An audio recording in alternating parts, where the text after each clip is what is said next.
Hola, buenas noches a todos, a todas.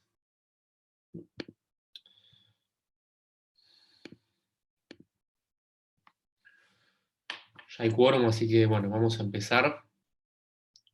¿Cómo andan? ¿Cómo los trata el comienzo de semana? Ya casi en vísperas de terminar la cursada y de terminar el cuatrimestre. ¿Vienen bien? ¿Quedaron muchas materias en el camino?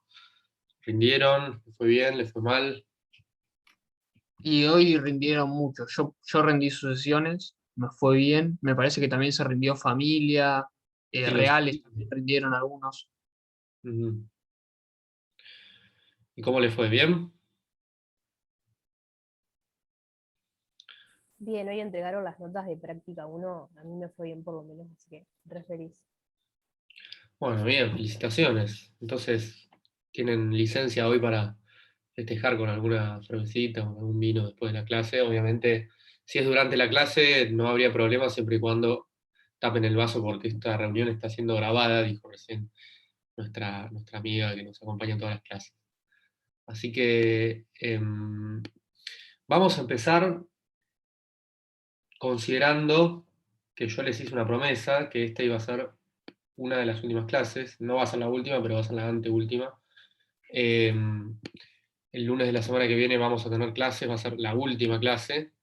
Si el calendario no me falla, tendrían que entregar el problema ese mismo lunes a la noche, lo cual podríamos estirarlo para el martes o miércoles.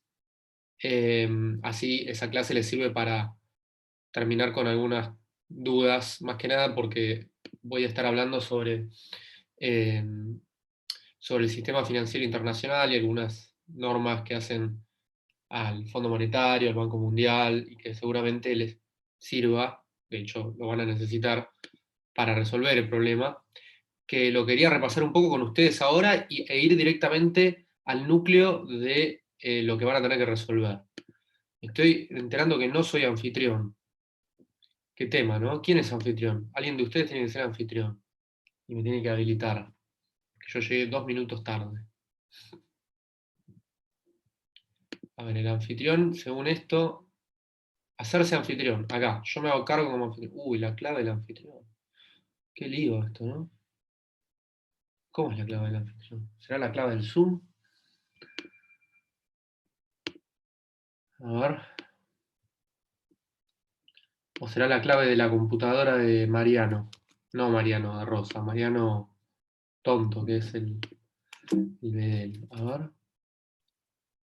Del host es un número de 6 a 10 dígitos. Uy, me mató. Qué problema, ¿no?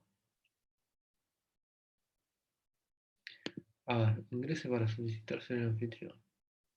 ¿Ya está? No.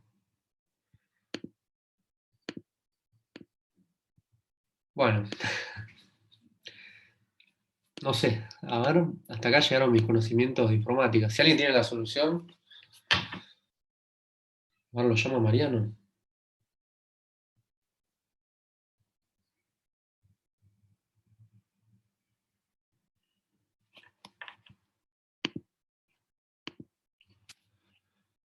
Claro, no puedo compartir pantalla directamente. No, tengo que llamar. Si no, vamos a estar en problemas.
Bueno, hasta tanto me conteste Mariano, vamos a seguir. No, no es él. Vamos a seguir leyendo un poco sobre el problema 4, que si lo tienen a mano lo pueden seguir conmigo. Está cargado en el campus.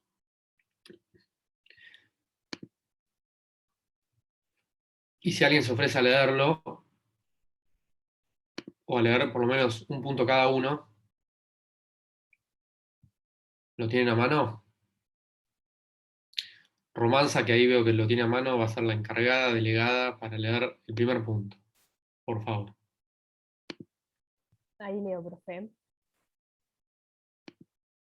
A ver. Se me pone con Zoom.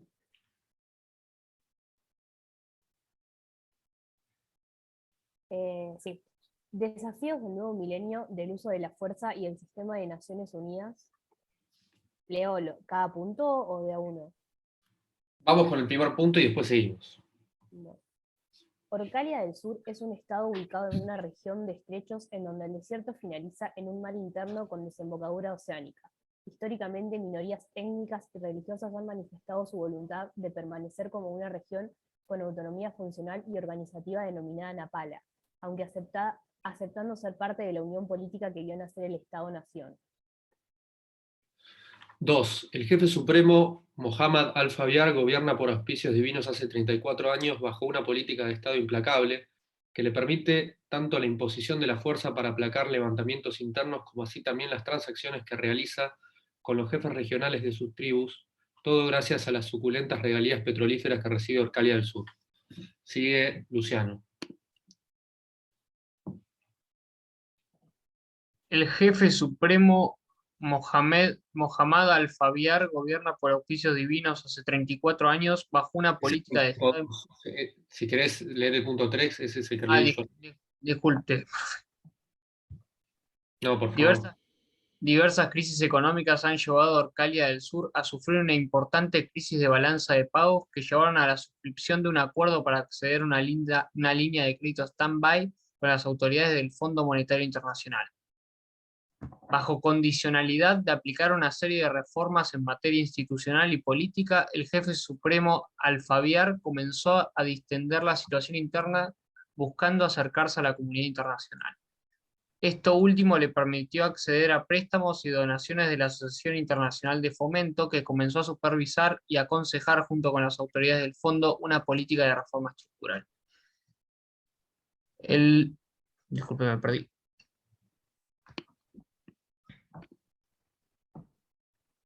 Disculpe. El principal accionista tanto del Fondo Monetario Internacional como del Banco Mundial es el Estado de Argirópolis. Este último también tiene poder de veto en el Consejo de Seguridad y es una de las naciones más poderosas del escenario internacional.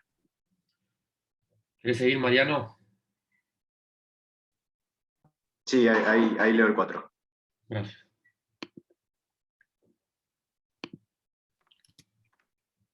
Dada la desregulación de la censura previa y la implementación de infraestructura para acceder a la tecnología 3G, los ciudadanos de Orcalia comenzaron a organizar protestas que culminaron en levantamientos armados contra el yugo de al-Fayad. Este último, excedido por una situación novedosa, decidió reprimir cruentamente las movilizaciones, dejando un saldo de 1.792 personas muertas y más de 12.383 heridos. Inmediatamente, las autoridades del Fondo Monetario Internacional y del Banco Mundial decidieron cancelar el desembolso de las cuotas restantes de los préstamos y la ayuda. La situación político-económica se deterioró aún más. Julieta, ¿querés seguir? Sí. Paralelamente, los ciudadanos de la región autónoma de Napala decidieron tomar las armas y organizar una confrontación directa contra las fuerzas de al-Fayad. También hicieron un llamamiento a la guerra santa contra la opresión de las impías autoridades centralistas, realizando 3 atentados en edificios oficiales de la capital de Orcalia del Sur. Para hacerse el equipamiento necesario, decidieron vender oro y petróleo en el mercado negro, en contraprestación de armamento militar y mercenarios obtenidos en redes informales, cuyo oferente principal es la República Federativa Apparatchik. Esta última es una importante potencia militar con poder de veto en el Consejo de Seguridad.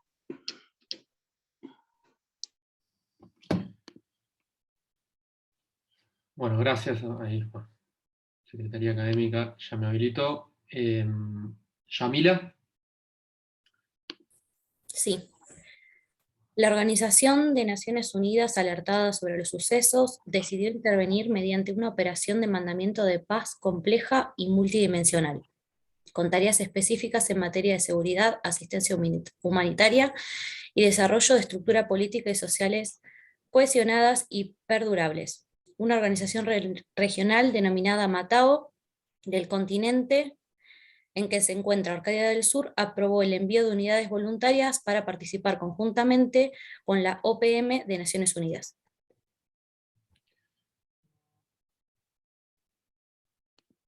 ¿Alguien que quiera leer el siguiente?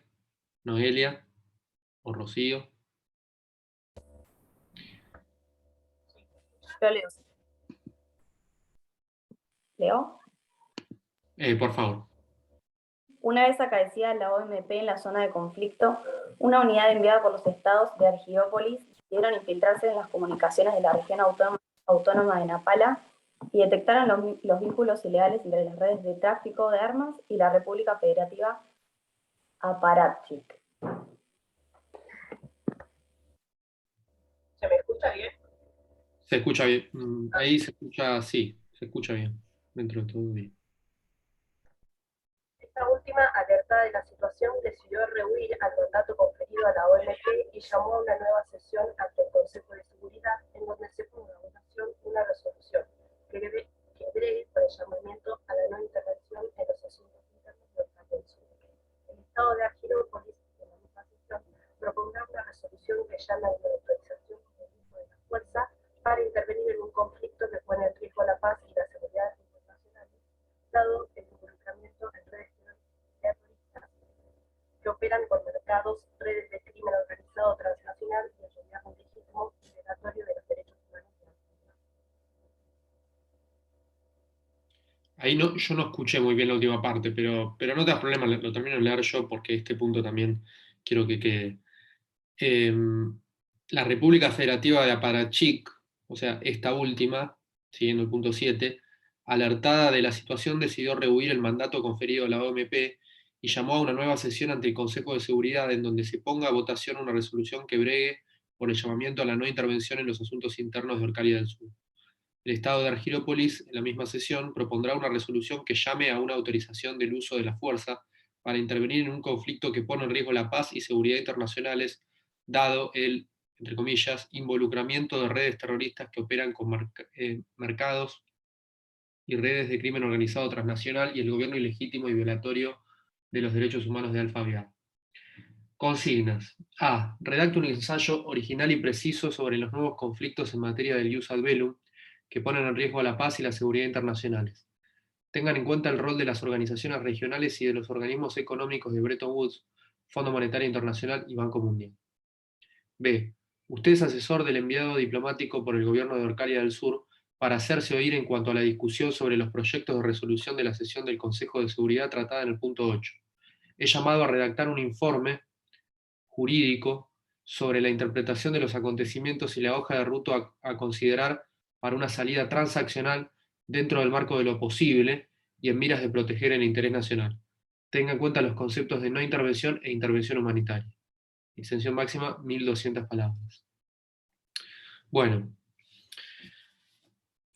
el caso es, como dice el título, un ejemplo de los desafíos, o uno de los tantos desafíos, mejor dicho, que se encuentran no solo en este problema, sino en la realidad internacional sobre el ius ad bellum contemporáneo y la agenda de seguridad general de Naciones Unidas y de toda la comunidad internacional.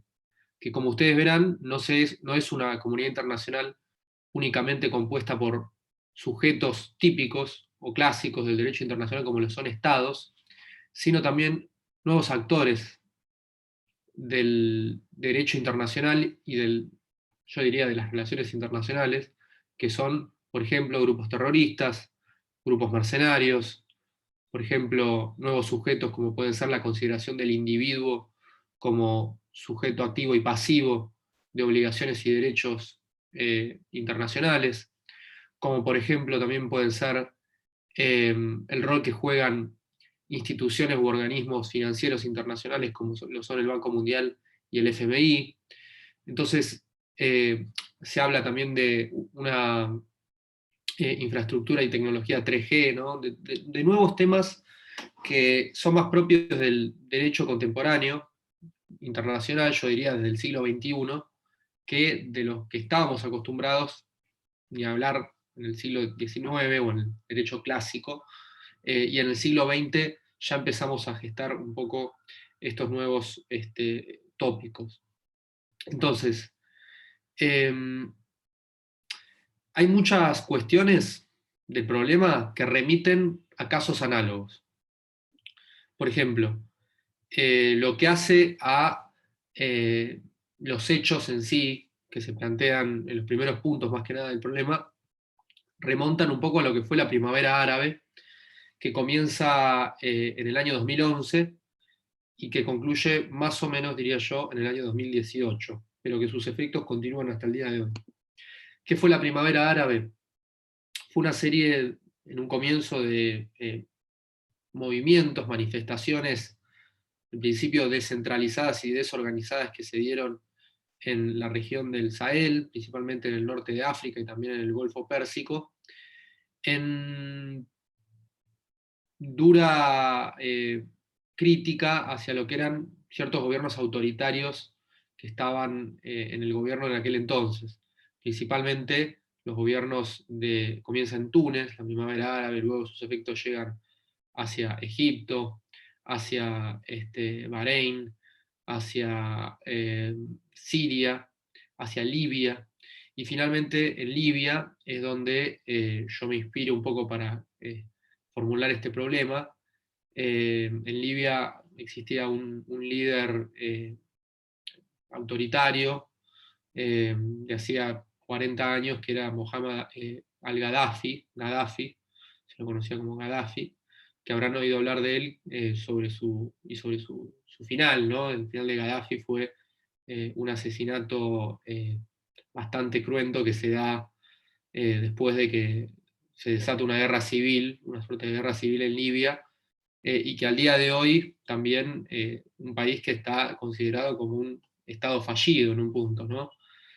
Más que nada porque no se pudo recuperar la autoridad central desde aquel entonces, se han generado diferentes aclamaciones de gobierno por parte de actores no estatales y también continuadores en parte de la política de Gaddafi, porque fueron permeados, por ejemplo, por grupos terroristas, por grupos mercenarios, y porque también los estados de la comunidad internacional reaccionaron ante este problema, ante este conflicto, en principio, como les dije, intraestatal, pero que también respondía a un movimiento supranacional como fue la primavera árabe, que se remonta también a una cuestión de raigambre religiosa. No nos olvidemos que la primavera árabe tuvo una muy marcada influencia de lo que fueron los hermanos musulmanes,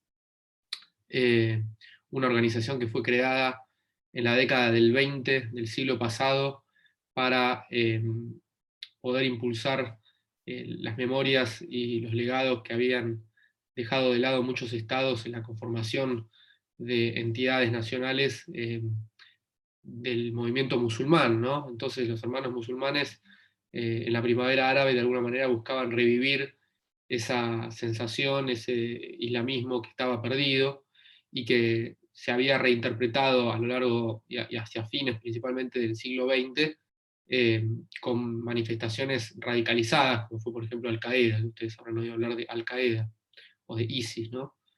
Bueno, en parte ISIS nace como una de las posiciones más extremistas dentro de este islamismo radicalizado.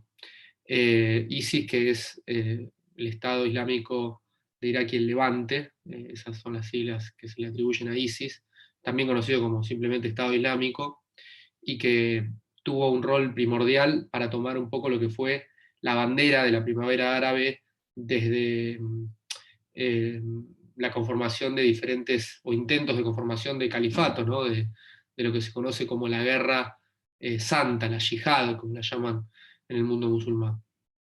Entonces, concretamente, todos estos conflictos que nacen de alguna manera puertas adentro de un Estado, pero que responden a fenómenos propios del modernismo, de la globalización y de los conflictos religiosos que se remontan a siglos y siglos del pasado, de alguna manera vienen a suplantar la agenda del jus ad bellum clásico. El jus ad bellum clásico, que ya vimos, se daba particularmente entre estados y que hoy en día involucra otro tipo de actores. Entonces, este problema, el problema 4, es un poco un desafío para que ustedes puedan resolver a partir de las consignas que se les plantean, una suerte de conclusión, como les dije en primer problema y siguiendo un poco la pauta del ensayo, ¿no? En el punto A particularmente, y en el punto B, más que nada, tomando un rol, ¿no? Es una suerte de juego. Ustedes son enviados diplomáticos que están por sesionar ante el Consejo de Seguridad de las Naciones Unidas, tienen que redactar un informe sobre la interpretación de los acontecimientos y una hoja de ruta. Y en ese informe tienen que sugerir y considerar una salida transaccional, ¿no? Y esto es importante. ¿Cuál sería una salida transaccional? No nos olvidemos que ustedes están representando al gobierno de Orcalia del Sur. El gobierno de Orcalia del Sur, actualmente, hasta donde vemos el problema, está liderado, su jefe de Estado es Mohamed Al-Fayad, que es un dictador. Y ustedes necesitan hacer oír su voz para que dentro de esta sesión, que se postulan 2 salidas, una de ellas tiene que ver con la posibilidad de que se llegue a una intervención, ¿no? El llamamiento a la no intervención por otro lado, y por un lado la necesidad de intervenir, ¿no? El Estado de Argirópolis propondrá una resolución que llame a la autorización del uso de la fuerza. Estamos hablando del artículo 42 de la Carta de las Naciones Unidas, mientras que por otro lado nos referimos concretamente a otro principio que de alguna manera se opone a la posibilidad de que se intervenga, o mejor dicho, es la única posibilidad de excepción al principio de no intervención, que es la autorización del uso de la fuerza bajo mandato del Consejo de Seguridad. La otra de ellas es la legítima defensa, el artículo 51 de la Carta, que ya lo vimos en la clase pasada.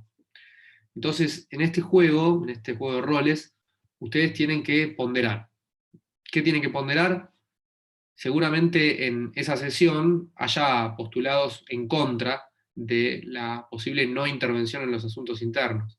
Más que nada teniendo en cuenta los actos que llevó a cabo el gobierno de Al-Fayad, que aparentemente son actos que entran dentro de la categoría del tipo de crimen internacional conocido como crímenes de lesa humanidad. Ustedes saben que el derecho penal internacional, que es el conjunto de normas jurídicas internacionales con fuente internacional, creadas para poder perseguir crímenes internacionales cometidos por individuos dentro de los límites que supone más que nada el Estatuto de Roma, sus 4 crímenes internacionales, que son los crímenes de guerra, crímenes de lesa humanidad, actos de agresión y genocidio.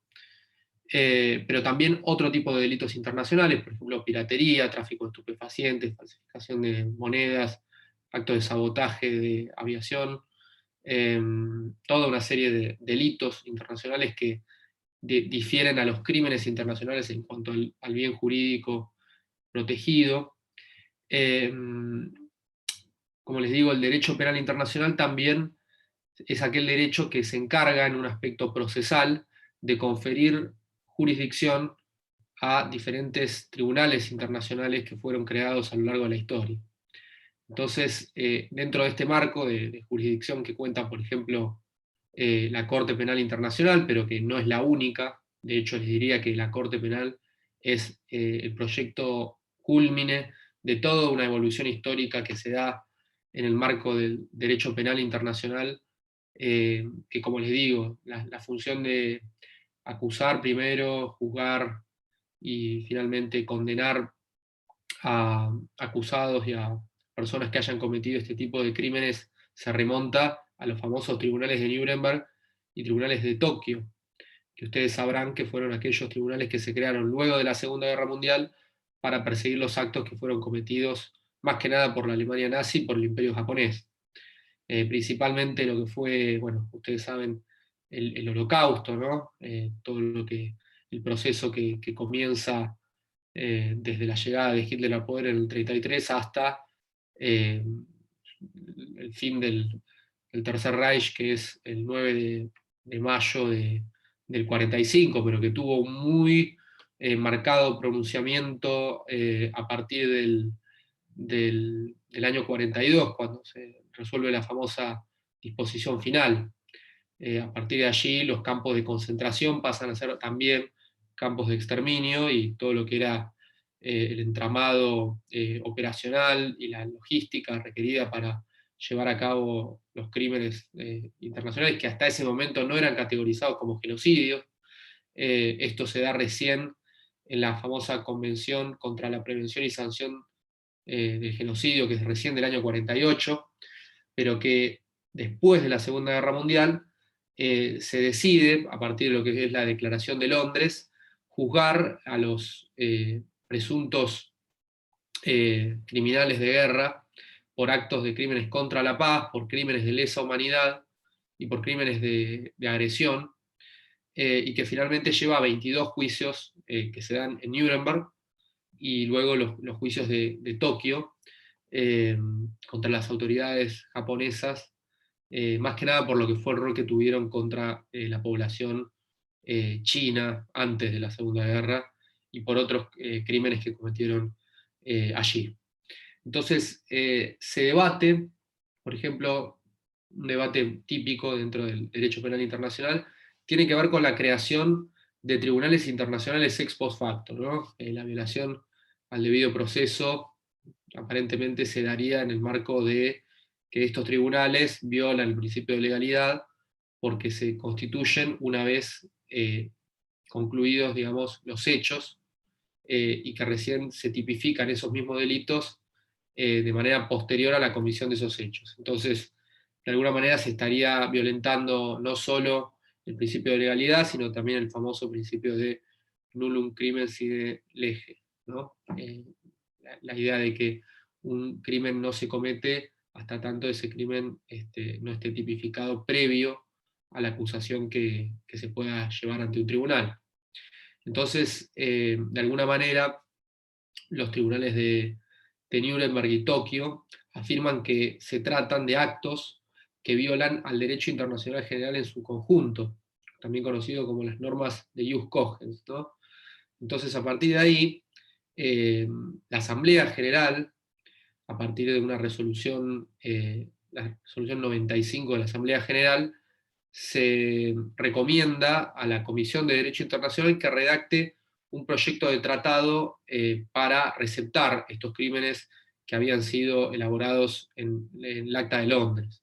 Esto, como en la Guerra Fría se pospuso por motivos políticos, recién se trata hacia fines de la década del 80, se remonta luego a principios de los 90 y finaliza recién en el año 98, cuando se firma y se adopta el Tratado del Estatuto de Roma, que tiene el nombre de estatuto porque, a diferencia de otro tipo de tratados, se establecen normas de naturaleza sustancial, de fondo, en materia penal, y que además este tratado crea un tribunal internacional que se conoce como la Corte Penal Internacional, que tiene personalidad jurídica propia, que tiene una organización interna autónoma, distinta del sistema de Naciones Unidas, no pertenece al sistema, sí colabora pero no pertenece, y que cuenta con salas, con una fiscalía propia, con un tribunal conformado por jueces de distintas nacionalidades, y que responden al principio de universalidad y de complementariedad. Es decir,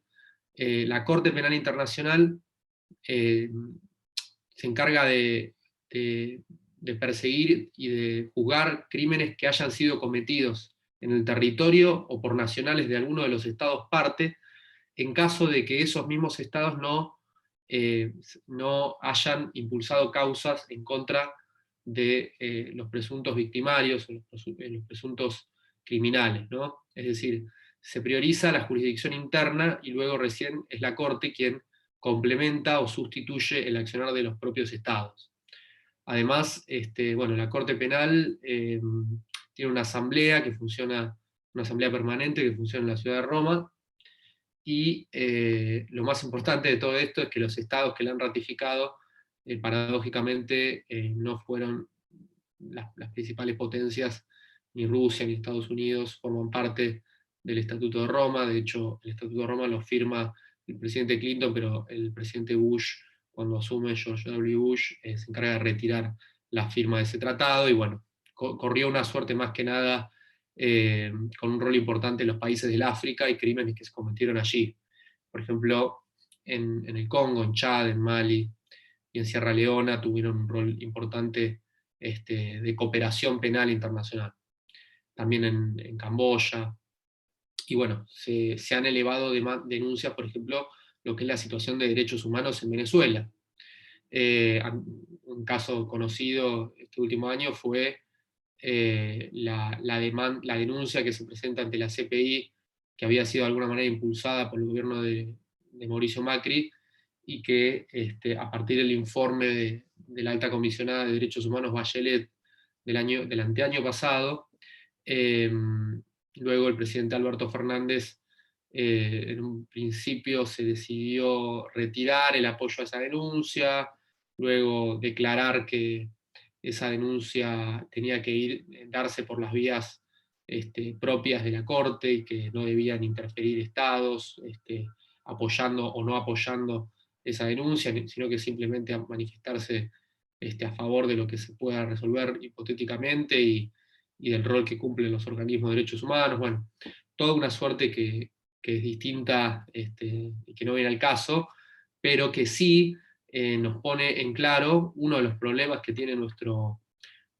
problema 4, que es la dicotomía existente entre el principio de no intervención y el principio de respeto irrestricto a los derechos humanos, que son dos valores, de alguna manera, no en pugna, pero sí que pueden discordar en situaciones concretas.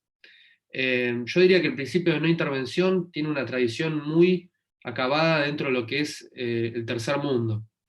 Y por tercer mundo me refiero a países que históricamente no estuvieron alineados a ninguno de los dos bandos de la Guerra Fría.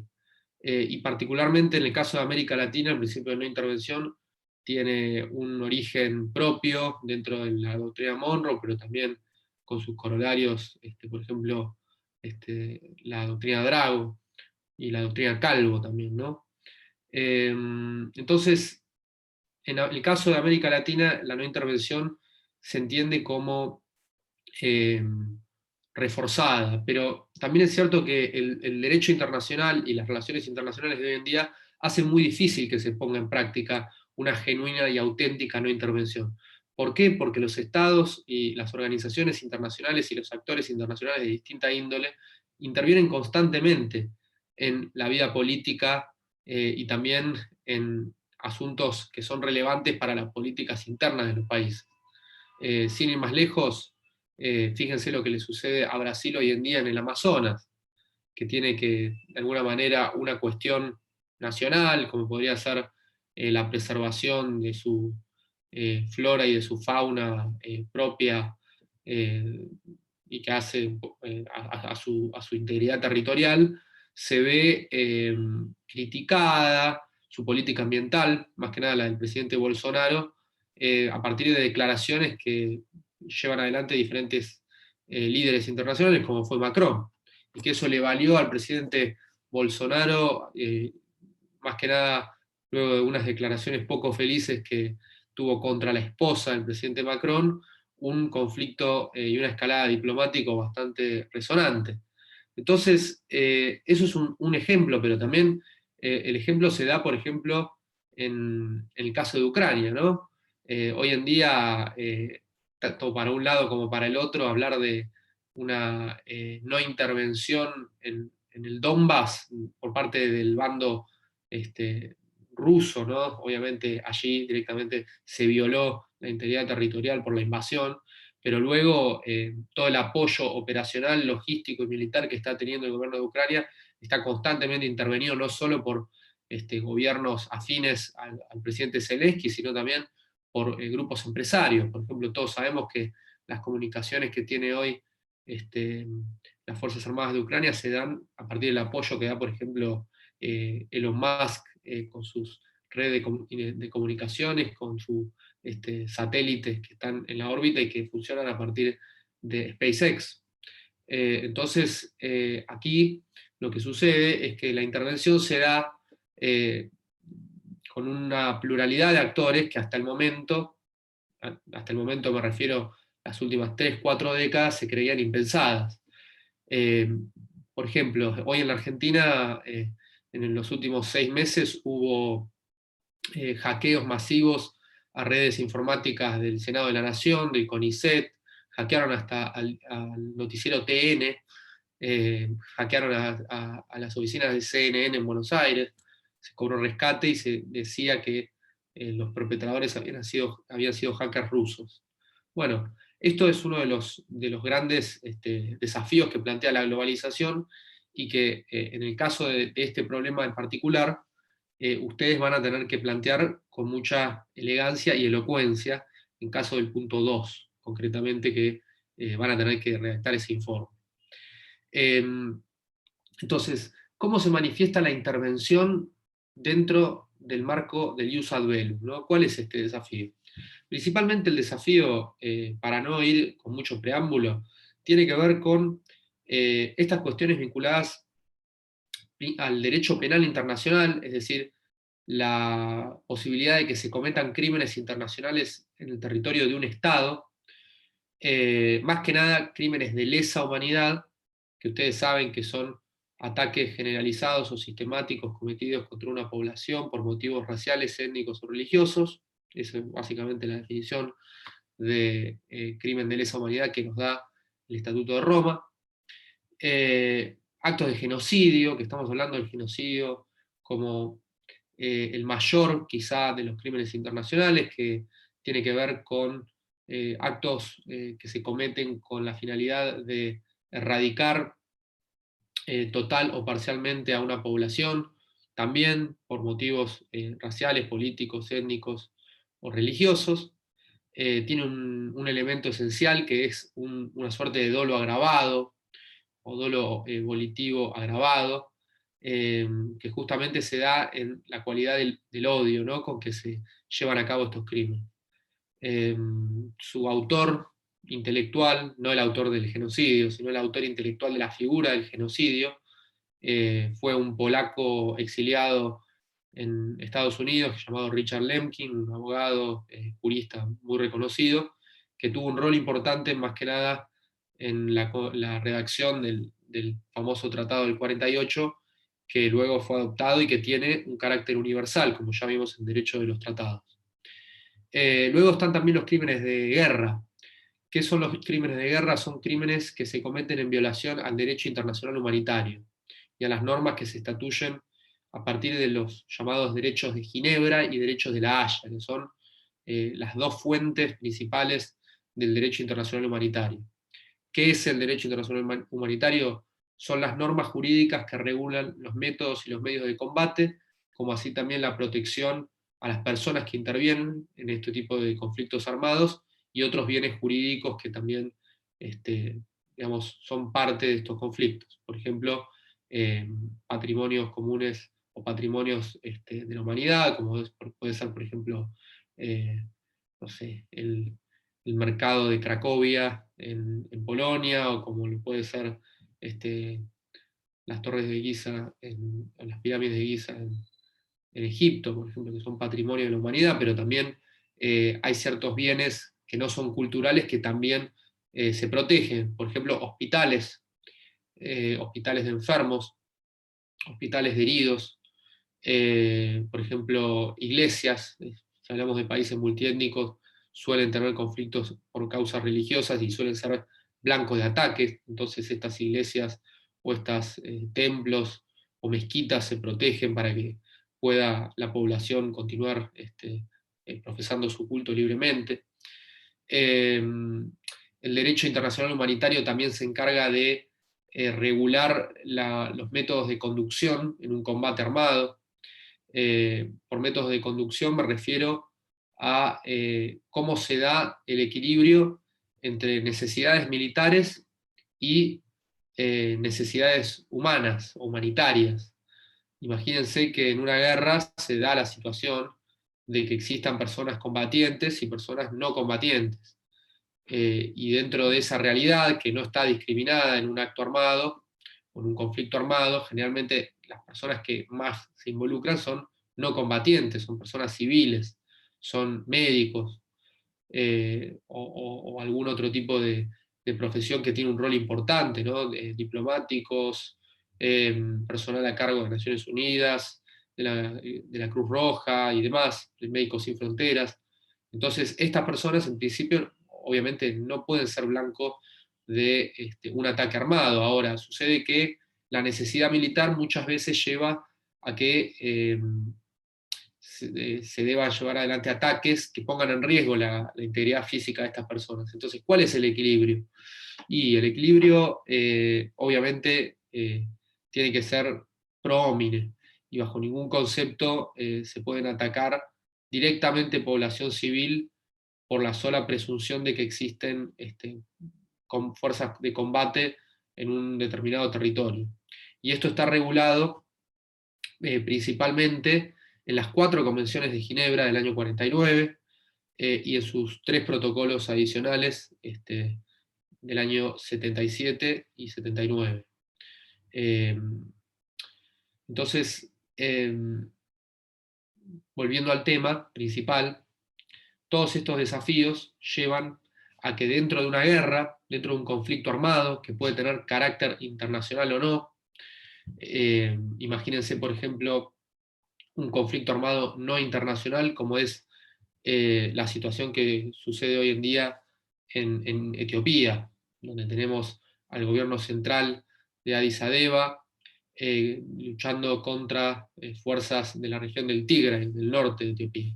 Entonces, dentro de ese marco también se respetan normas internacionales, más que nada a partir de lo que es el protocolo 2 de las convenciones de Ginebra del año 77, y una famosa cláusula que es llamada la cláusula Mertens, que es común a todos los tratados y que nace a partir de las convenciones de La Haya de 1899 y de 1907, que responde a que siempre se tenga en cuenta que todas aquellas normas en un conflicto armado que no están prohibidas, en principio tampoco están permitidas. Esto quiere decir que todo lo que no se encuentra regulado dentro del marco de las convenciones no puede entenderse de manera tal que sirva de pretexto para atacar población civil. Muchas veces los vacíos legales y las interpretaciones dan a una vastedad de conceptos que suelen ser utilizados por los gobiernos y los estados para justificar su accionar, ya lo vimos con la legítima defensa, pero en el marco del derecho internacional humanitario, del derecho de la guerra, esto se encuentra de alguna manera regulado por una cláusula paraguas. Una cláusula paraguas que lleva el nombre de cláusula Mertens, recordando a un diplomático ruso que la propuso en las convenciones de La Haya del año 1899.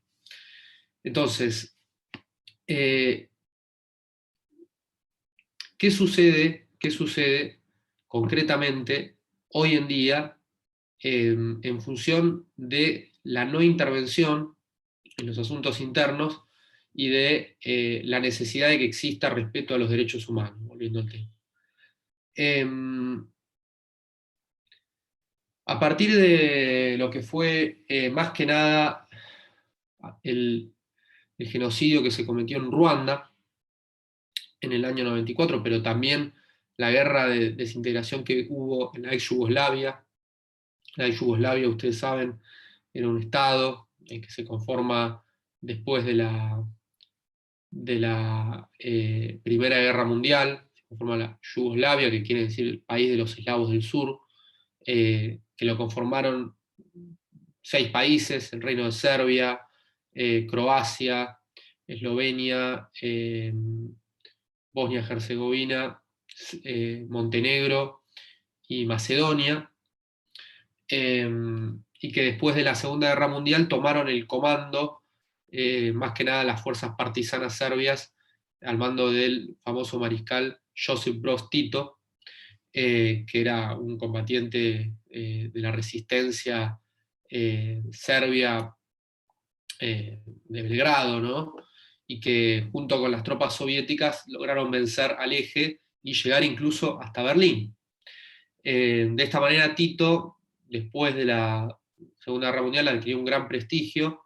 También hubo una suerte de alejamiento del bloque comunista, de Stalin, más que nada, eran muy celosos desde Moscú por el accionar de Tito con diferentes conductas, entre ellas la adhesión al Plan Marshall, la política propia que llevaba Tito dentro de lo que era la interna en Grecia y en los Balcanes, y ese sueño de crear una república independiente o autónoma de los Balcanes, que iba en contra de las aspiraciones soviéticas y que de alguna manera llevaron a que Tito se acerque más al tercer mundo y que funde, junto con otros líderes mundiales, el famoso movimiento de países no alineados. Entonces, bajo su figura, Yugoslavia, que era un país multiétnico y plurinacional, multiétnico porque convivían religiones de la Iglesia ortodoxa, de la Iglesia católica y musulmanes. El ejemplo más palmario es Bosnia-Herzegovina, que es un país que había sido colonizado por el Imperio Otomano, pero que luego fue recuperado por las fuerzas de Serbia, y que tenía una minoría serbia y que tenía también minoría de cristianos católicos, y que de alguna manera, después de lo que fue la muerte de Tito en la década del 80, lleva a que estas regiones propias, digamos, con culturas propias, empiecen a tomar la decisión de escindirse de ese país, porque el liderazgo que se llevaba a cabo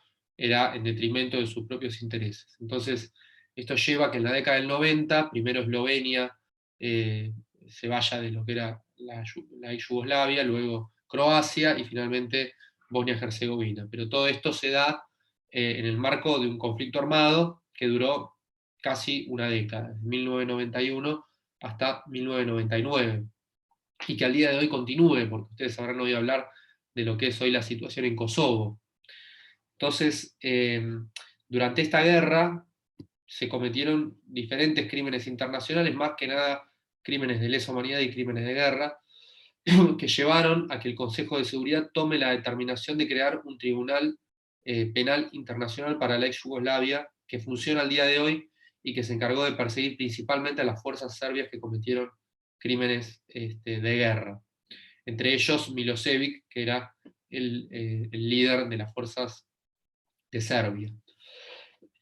Entonces, todo esto, junto con lo que fue la guerra y el genocidio que se cometió en Ruanda en el año 94, y en el cual no intervino las Naciones Unidas, sino ex post facto también, porque se envía una misión de paz ya hacia finales del conflicto, cuando se enfrentaron Hutus contra Tutsis. Más que nada fue una masacre de Hutus hacia Tutsis, que son las dos etnias que estaban de alguna manera confraternadas, por eso fue un fraticidio. Fue una guerra que se da entre familias, entre clanes, pero dentro de una misma familia había un abuelo Hutu y una tía Tutsi, entonces se mataban entre ellos, y como no había armas de fuego, directamente se combatía con palos. Fue algo bastante terrible. Les recomiendo una película que se llama Hotel Ruanda, que la pueden ver, que es muy, muy cruel y muestra todo esto.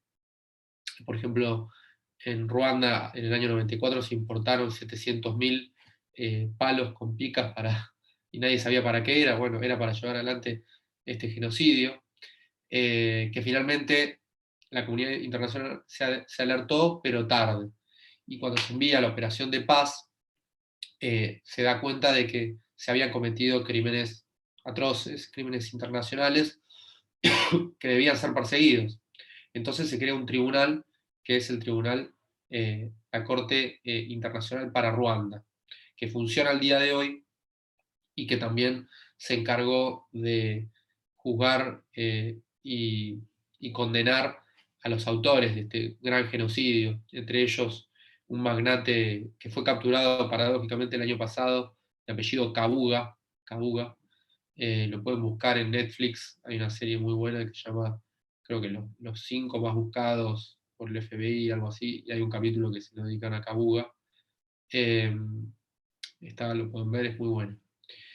Entonces, a partir de esta idea, de estos actos, en el marco de las Naciones Unidas se empieza a debatir la posibilidad de que se lleve a cabo una intervención justificada por motivos humanitarios, una intervención no solo al territorio estatal, sino también hacia el derecho interno de los estados, porque luego de que se cometan este tipo de actos es necesario reconstruir una paz, y para reconstruir una paz hay que reformar la Constitución, hay que sanear las instituciones, hay que promulgar toda una serie de leyes y efectivizar su cumplimiento con normas y con instituciones y con fuerza, ¿no? Fuerza en el sentido de monopolio del uso de la fuerza.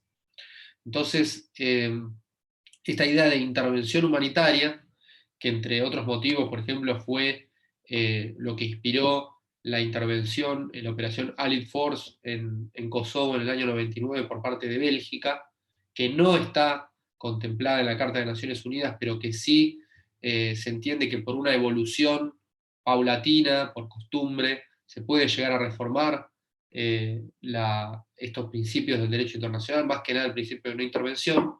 Es un debate que continúa al día de hoy y que generó en Naciones Unidas la creación de un informe a cargo de la Comisión de Soberanía e Intervención de Naciones Unidas que se crea en el marco de la Asamblea General para debatir un proyecto que se conoce como el proyecto de responsabilidad de proteger. Este proyecto, que está, pueden verlo en la bibliografía sugerida, es un proyecto que finalmente se adopta el 16 de septiembre del año 2005, ahí está el link, que lo pueden ver, en una World Summit, que es la famosa cumbre mundial que se da en el mes de septiembre, donde se reúnen todos los jefes de Estado de todos los países de Naciones Unidas y que deciden adoptar una serie de temas de la agenda, y entre ellos se decidió bregar por este principio de responsabilidad de proteger, que finalmente difiere un poco del proyecto que se había creado en el marco de la subcomisión, pero que de alguna manera da la pauta de que una resolución de la Asamblea General, recordemos que no es obligatoria, pero que sí tiene un valor importante dentro de lo que es el soft law, ¿no?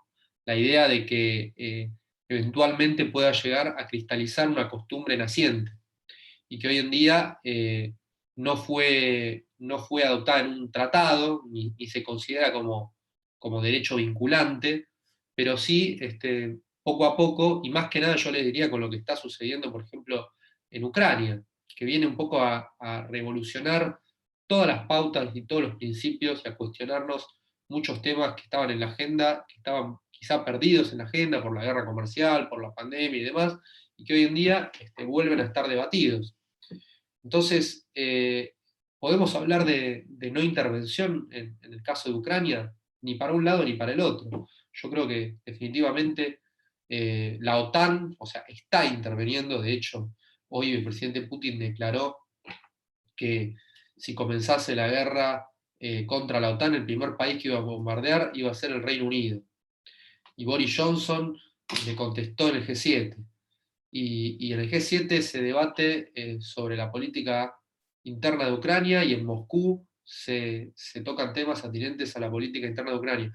Y también en el G7 se aprobó un proyecto de infraestructura hacia los países en desarrollo por $600 millones, que va de alguna manera a hacerle la competencia a la llamada nueva ruta de la seda. ¿Alguien sabe qué es la nueva ruta de la seda?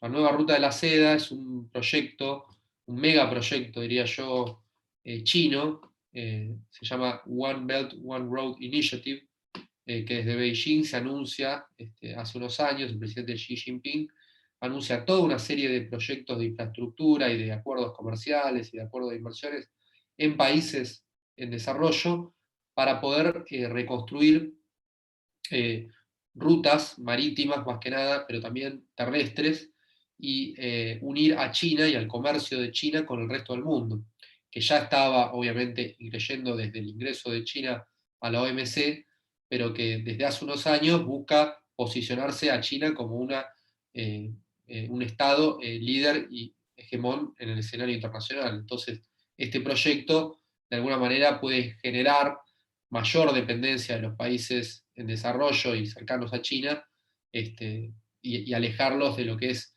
el sistema creado por los países de Occidente, ¿no? Y entre ellos, uno de los estados que firmó el acuerdo de la Ruta de la Seda fue nada más y nada menos que la Argentina, en el viaje que hizo el presidente Alberto Fernández en el marco de los Juegos Olímpicos de Invierno en enero-febrero de este año. Entonces, ahí tenemos otro desafío al principio de no intervención. ¿Hasta qué punto podemos hablar de no intervención? Y hay un famoso libro, un libro que se llama La hipocresía de la no intervención, que lo redacta, es un libro, el autor, ¿cómo se llamaba? Ahora no me acuerdo. Era Weaver, no. Bueno, ahora los voy a contar. La hipocresía de la no intervención y de la soberanía, se llama. La hipocresía de la soberanía. Y habla de la soberanía entendida como no intervención en una realidad internacional en donde nada de lo que uno podría entender como no intervención se está cumpliendo.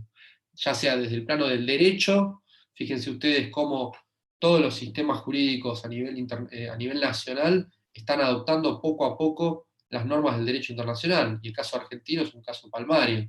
No nos olvidemos de los fallos Simón, Maceo, Arancibia Clavel, del caso Pontevecchia, de la adopción de las recomendaciones de la Corte Interamericana de Derechos Humanos y de la Comisión Interamericana de Derechos Humanos dentro del derecho interno argentino, del proyecto de integración de la Unión Europea, algo que está sucediendo en todos los países del mundo, que es también consecuencia de la globalización que se da en todos los planos, pero que hoy en día genera recelos y reacciones. Y estas reacciones son fundamentalmente de naturaleza política, ¿no? Cuando uno ve los nuevos y disruptivos candidatos que se dan en los estados, por ejemplo en América Latina, muchos de ellos son recelosos de la globalización. Hablan de desacelerar la globalización. Fíjense ustedes un artículo de Joseph Stiglitz, que es un premio Nobel de Economía y principal asesor del ministro de Economía Guzmán, Martín Guzmán, estudió en la Universidad de Columbia, donde Joseph Stiglitz fue su profesor, que tuvo una postura muy cercana a lo que se llamaba el Consenso de Washington, toda una serie de principios de liberalización comercial que se da en la década del 90, comercial y financiera más que nada, y que hoy en día están de alguna manera rebatidos y vistos como propios de una época que es discordante con la realidad actual. Y que a partir de lo que fue la crisis del 2008, la crisis económica y financiera del año 2008, se produce como una suerte de reversión y tendencia opuesta. Entonces, estos fenómenos llevan a que el mundo actual genere fuerzas de la historia que van en favor de la apertura de mercados, de la apertura de capitales, pero también de la apertura a normativa internacional, de la función que cumplen, por ejemplo, redes transnacionales de organizaciones no gubernamentales. imagínense Amnistía Internacional, la Cruz Roja, Médicos Sin Fronteras y demás, pero también grupos empresarios, fondos de inversión, hasta no sé, Planned Parenthood, hasta organizaciones o empresas de telecomunicaciones que también llevan capitales y sus propias agendas de inversión en los estados de países en desarrollo, y que a su vez esos mismos países ven dentro de su política interna el surgimiento de figuras disruptivas, de figuras que de alguna manera reaccionan contra esta tendencia y este fenómeno histórico de la globalización, que tuvo una etapa creciente, yo diría, desde la Revolución Industrial, desde la primera Revolución Industrial, pero que al día de hoy también está teniendo una etapa de desglobalización en un punto, o por lo menos podemos decir, desaceleración de la globalización. Recordemos que en la década del 90 se hablaba de hiperglobalización. Bueno, yo diría que hay una desaceleración de esa globalización que, como les digo, no se da solo en el plano económico y comercial y financiero, sino que también se da en el plano social, se da en el derecho, se da en las telecomunicaciones y en la inmediatez con la que nosotros podemos contar con noticias, por ejemplo, en este caso, una reunión por Zoom, ¿no? Algo impensado hace tan solo una década atrás, que se puede estar impartiendo una clase desde Zoom. Entonces, todo esto, ¿no?, es lo que yo quiero que ustedes tengan presentes en el problema 4. Más que nada cuando tengan que redactar un ensayo, el ensayo y los nuevos conflictos en materia de ius ad bellum, ¿no? Esto es un poco a lo que apunta. El rol de las organizaciones regionales y de los organismos económicos de Bretton Woods. Eso lo vamos a ver la clase que viene. Pero el rol de las organizaciones regionales, desde ya que es muy importante. En el caso, por ejemplo, que estábamos viendo recién, lo mencioné al pasar, pero es un caso real, lo que sucede hoy en día en Etiopía, en la región del Tigray, en Etiopía. El rol que juega la Unión Africana es importantísimo, a partir de la ayuda y el apoyo logístico, diplomático, que dan, por ejemplo, ex jefes de Estado que se reúnen en conferencias internacionales, que ofrecen sus buenos oficios y que viajan como enviados especiales para poder apaciguar la situación. Y también el rol militar que sirve dentro de la Unión Africana para que los distintos estados ofrezcan fuerzas armadas bajo una comandancia conjunta para, de alguna manera, hacer de peacekeeping, ¿no?, de operaciones de mantenimiento de paz. Que ya vimos en la clase pasada que estas operaciones de mantenimiento de paz mudaron su propósito clásico. Hoy en día, las operaciones de mantenimiento de paz evolucionan también hacia operaciones de reconstrucción de la paz. Ya no se envían únicamente fuerzas armadas con material bélico ligero, ¿no?, con ametralladoras ligeras o con sistemas de artillería livianos, sino que también tienen un rol más candente en los combates. En Libia, por ejemplo, fue así. Y que además se envían a esta fuerza con toda una red, con todo un equipo civil de personal a cargo y al servicio de Naciones Unidas que se encargan de la reconstrucción de la paz. Más que nada porque se cae en el rótulo de estos estados como estados fallidos. Un estado fallido se puede definir de muchas maneras. Hay un índice que lleva adelante la revista Foreign Policy, donde ustedes pueden ver qué estados se consideran como fallidos, entre ellos, por ejemplo, Libia, Siria, Líbano, hace no tanto, Colombia durante la década de los 90 fue considerado por muchos como un estado fallido, y su definición yo diría que, respondiendo un poco a la definición clásica de Max Weber, que entendía al Estado como una entidad que detenta el monopolio legítimo del uso de la violencia en un territorio dado, nos lleva a pensar que un Estado fallido no puede cumplir con este concepto, ¿no? La idea de que haya una autoridad que detente o que por lo menos aclame ese monopolio legítimo del uso de la violencia.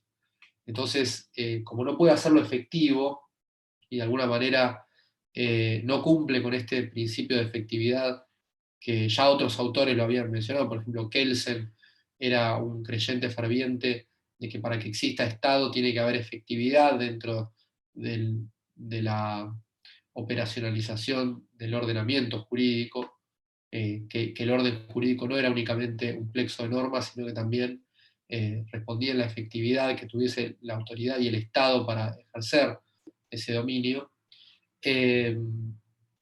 nos lleva a creer que muchos estados hoy en día son de alguna manera fallidos.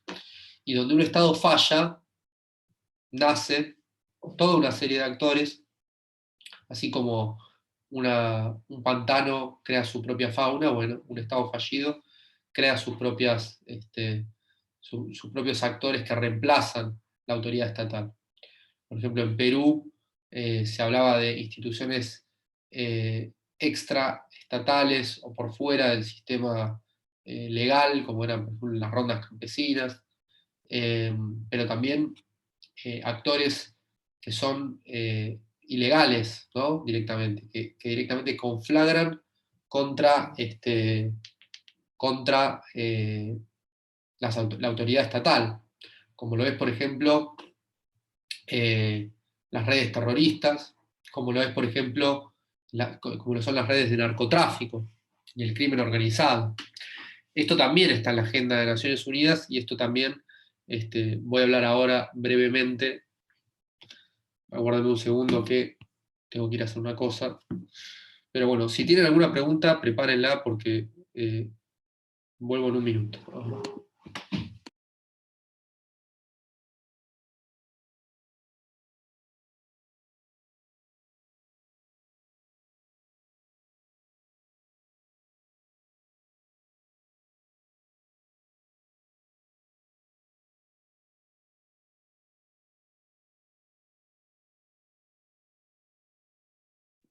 Bueno, ya está. Bueno, ¿alguna pregunta hasta acá? Hablé mucho y no sé si hablé de más, pero seguramente yo hablaba de más. Pero si tienen alguna pregunta, más que nada sobre lo que leímos del problema, yo acá recomendé documentación. Quiero que ustedes la usen para el problema. ¿Qué documentación recomendé? Bueno, por ejemplo, la resolución 3314. ¿Qué es la resolución 3314? Es la resolución que define un acto de agresión. Básicamente es una resolución muy larga, no diría larga en cuanto a extensión, sino larga en cuanto a lo que se puede llegar a entender como crimen de agresión. Que básicamente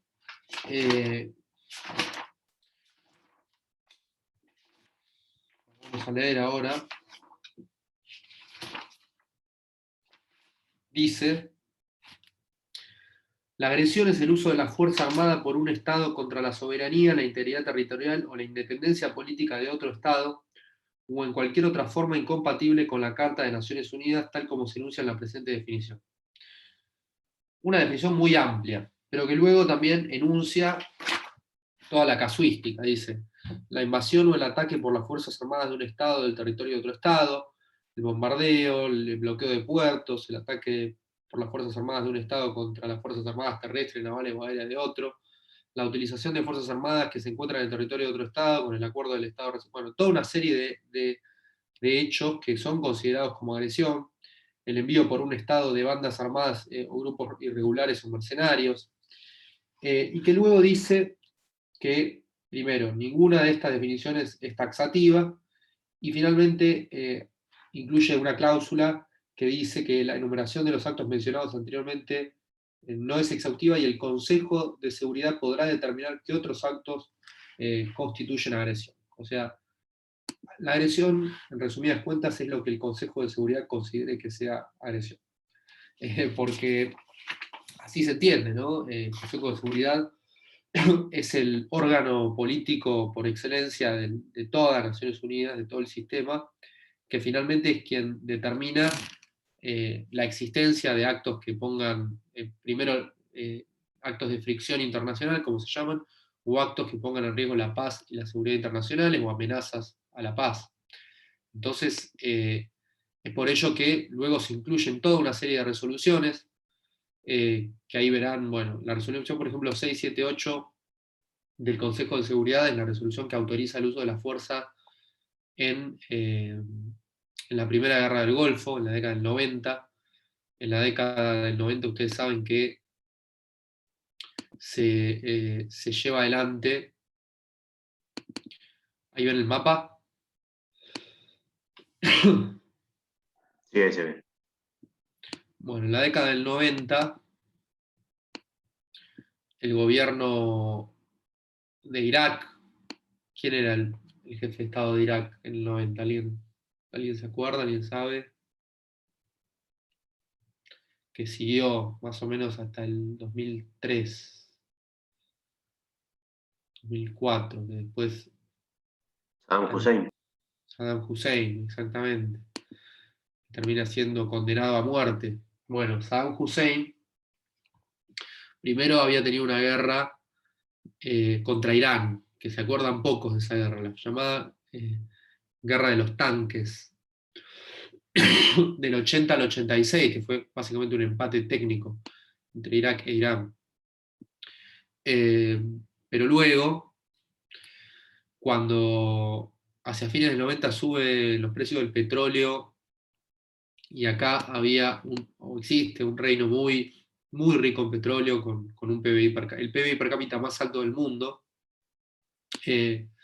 Irak decide invadir y anexionar esta provincia, que hoy en día es un estado, que se llama Kuwait, ¿no? La invasión de Irak a Kuwait generó, obviamente, imagínense, año 90, caída del muro de Berlín en el 89, escisión desmembramiento de la Unión Soviética en el 91, o sea, un contexto internacional favorable para los Estados Unidos dentro de lo que se considera como el momento de bipolaridad del sistema internacional, una preeminencia absoluta de Estados Unidos desde el plano económico hasta el militar, y que en el año 90 sirvió todo ello para que en el Consejo de Seguridad se apruebe la intervención a Irak, dentro del contexto de esta guerra que había librado Saddam Hussein contra Kuwait, que prontamente se puede hacer del dominio de Kuwait, pero que luego la famosa operación Tormenta del Desierto pueda todo el bloque, la coalición liderada por Estados Unidos, liberar a Kuwait y finalmente disponer 2 zonas de exclusión aérea al norte, más o menos desde Samarra, desde esta ciudad hacia el norte y hacia el sur. También porque en Irak, que es un país de minoría sunita, es un país sunita de minoría chiita, pero que también en el norte, más que nada en la provincia del norte, existe un pueblo que se conoce como el pueblo kurdo, ¿no? Que tiene la intención desde hace varias décadas de formar un estado que se llama Kurdistán, hablando de los kurdos también en lo que fue la guerra civil en Siria, ¿no? Que tienen un rol importante porque son un grupo armado que no tienen un Estado, ¿no? Los kurdos no son un Estado, pero sí, por ejemplo, tienen el apoyo de Estados Unidos. Más que nada en lo que fue la guerra de Siria, combatieron junto con los Estados Unidos, no con Estados Unidos porque no intervino directamente, pero sí con las fuerzas disidentes al régimen de Al-Assad en Siria. Y que también los kurdos reciben reprimendas de los turcos. Entonces, todo esto como para que no se lleven adelante actos de limpieza étnica. Recordemos que Turquía tiene algunos antecedentes, principalmente contra un pueblo que hoy en día conforma un país por acá arriba que se llama Armenia. Habrán oído hablar del genocidio armenio, hacia fines del año 17, 18. A los kurdos se les permitió durante la guerra de Irak, que conformen una región autónoma aquí al norte, a través de una exclusión al gobierno de Saddam Hussein para intervenir dentro de este territorio. Finalmente, el gobierno de Saddam Hussein, aparentemente, hoy se comprobó que no fue así, estaba en un proceso de fabricación de armas químicas, y bueno, después de lo que fueron los ataques del 11 de septiembre de 2001, el gobierno de Bush, hijo, decide intervenir en Irak, deponer a Saddam Hussein y finalmente condenarlo a muerte. Y murió. Hasta donde yo sé, murió Saddam Hussein. Pero lo cierto es que en esta guerra, aprobada la intervención de Naciones Unidas, a partir de la resolución 678, a diferencia de lo que fue la intervención en Irak del 2003, que no fue aprobada por las Naciones Unidas. Y entre ellas está la famosa votación en el Consejo de Seguridad del gobierno de Chile, ¿no? de la República de Chile, que votó en contra de la intervención de Estados Unidos a Irak en el 2003. Pero que en el 90 la comunidad internacional en su conjunto apoyó la intervención que hicieron las fuerzas en la famosa coalición de estados interesados, Coalition of the Willing se llamaba, y principalmente la OTAN.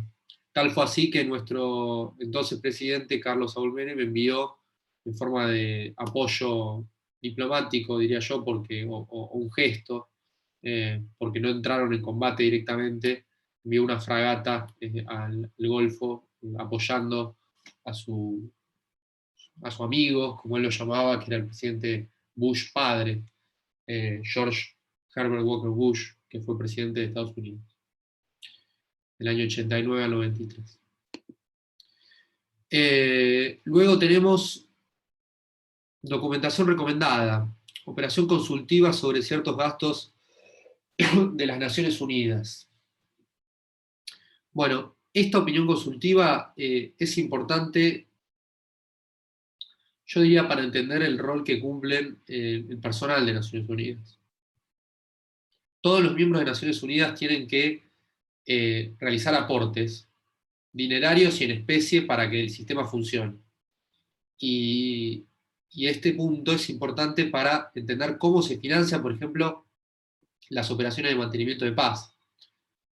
Y cómo se financian las operaciones que son encomendadas a los famosos cascos azules de Naciones Unidas. Y esto se da en el marco de un aporte proporcional y de un aporte equitativo sobre aquellos estados que decidan efectivamente enviar apoyo militar y logístico a estas operaciones. Generalmente son estados limítrofes a donde se está desplegando el conflicto, y generalmente no son grandes potencias. De hecho, les dije que Estados Unidos suele no financiar operaciones de mantenimiento de paz. La opinión consultiva sobre el muro. Bueno, el muro es un ejemplo, según la Corte, en esta opinión, es un ejemplo de acto de agresión, ¿no? Estamos hablando de una opinión que básicamente ratifica el hecho de que Israel está violando los derechos del pueblo palestino, y que al día de hoy esta situación continúa de alguna manera agravada. Aquí, bueno, pueden tomar como ejemplo para la redacción del ensayo, y también para sustentar el punto que pueden redactar en el punto B, porque ahí también hay un acto de agresión y hay una violación al derecho a autodeterminarse del pueblo palestino y de conformar su propio Estado. La opinión consultiva sobre la conformidad al derecho de declaración unilateral de independencia de Kosovo. Bueno, ahí también tienen el ejemplo de lo que fue, luego de la guerra de la ex Yugoslavia, la proclamación de independencia de Kosovo del año 2008, como una suerte de derecho de separación remedio, entre comillas, ante casos de limpieza étnica, ¿no? Cuando nos referimos a la guerra de la ex Yugoslavia, nos referimos no solamente a una guerra entre diferentes estados que conformaban la ex Yugoslavia, sino también de etnias que muchas de ellas fueron erradicadas y fueron,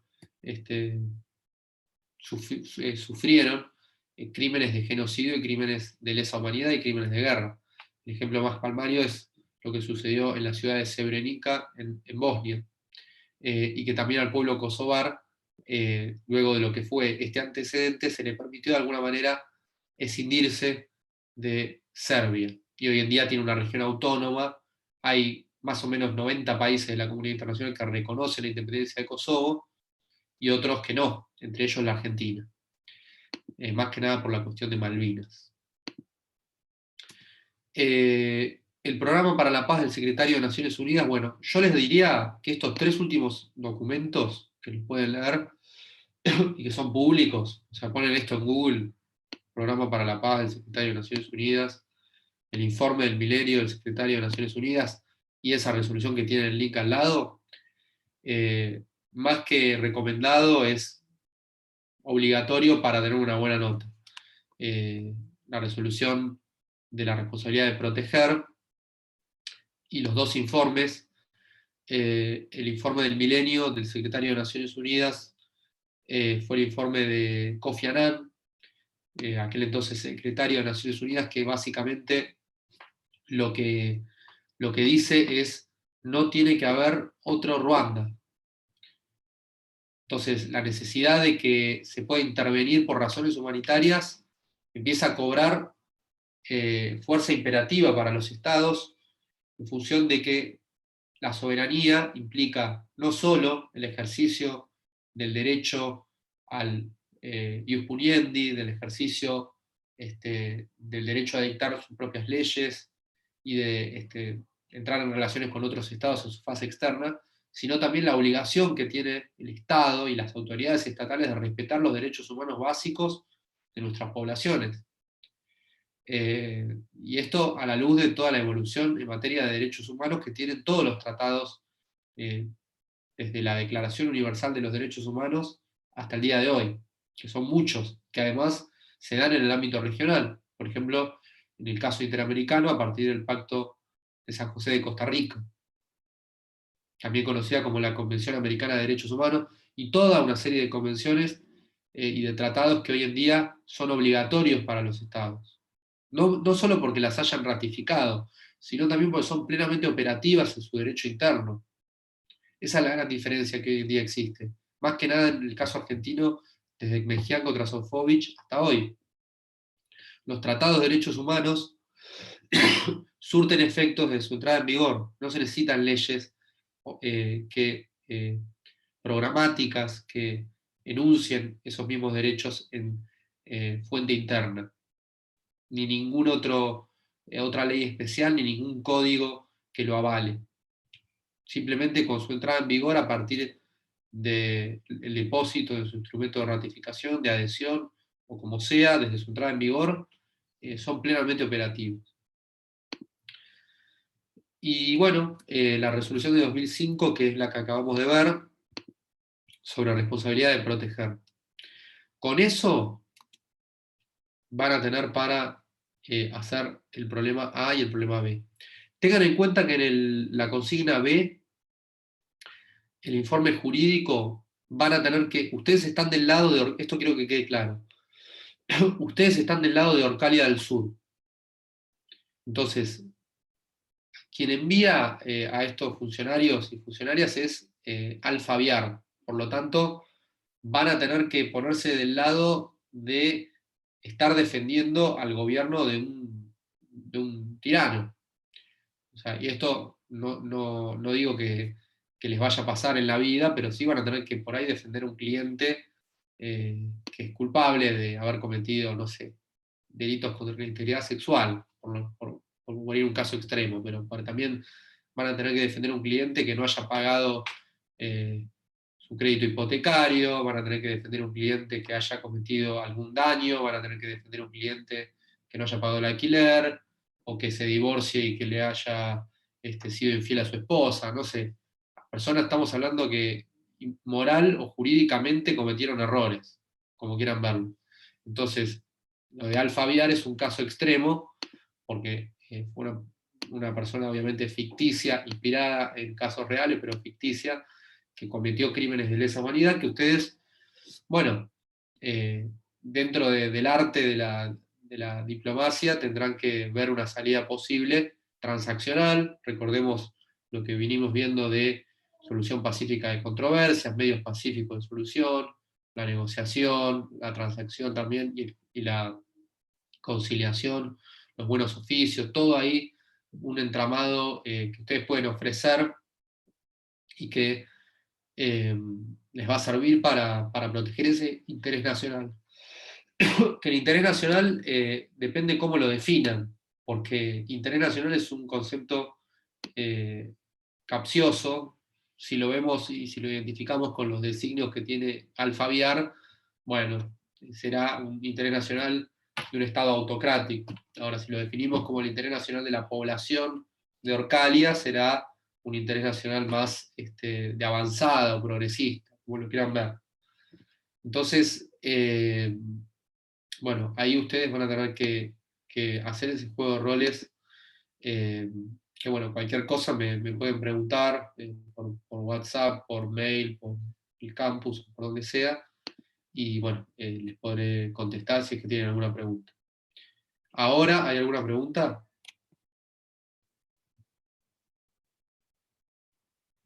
¿Queda para el lunes o se mueve? El lunes tenemos la última clase, entonces lo vamos a mover. Yo, Mariano, disculpe, estoy medio complicado con los tiempos. No, rindo el lunes laboral y el miércoles también rindo sociedades. Yo le digo a los efectos de hacer bien el trabajo, porque quiera o no, voy a tener la cabeza nada, en rendir esos parciales y quizás no hago un trabajo a la altura de las circunstancias y nada, no quiero ser un papelón por estar estudiando para otras cosas, sinceramente. Bien. ¿Cuándo? No, está bien, está bien. ¿Cuándo había quedado la presentación final? A ver. Creo que era el 11, profe, y el 6, y este viernes, no, el lunes era el trabajo. Yo también rindo el miércoles concursal, que sería el 6. A ver, cronograma, función, sí. Igual rindo laboral y después el 6 concursal. Bien, bien. Son muchos casos. Bueno, entonces vamos a hacer así. Vamos a hacer la entrega, va a quedar para el 8 o el 9 y la presentación final para el 11. Parece bien. Muy bien, muchas gracias.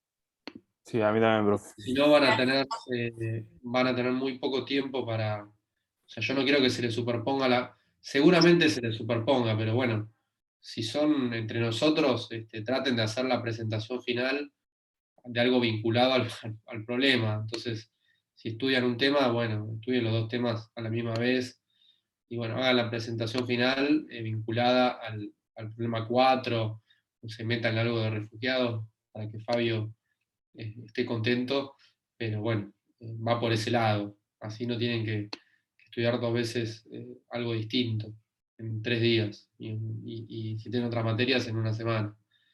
Entonces, a ver, para que yo me acuerdo, editar ajustes. Esto queda entregas desde el 23, fecha de entrega el 9 era 9 de julio, que es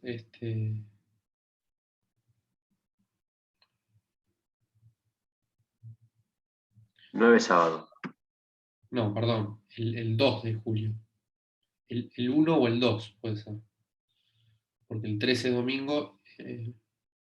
No, perdón. Claro, ahora es 2. No, tendría que ser el 9, es verdad. Porque si tienen... a ver.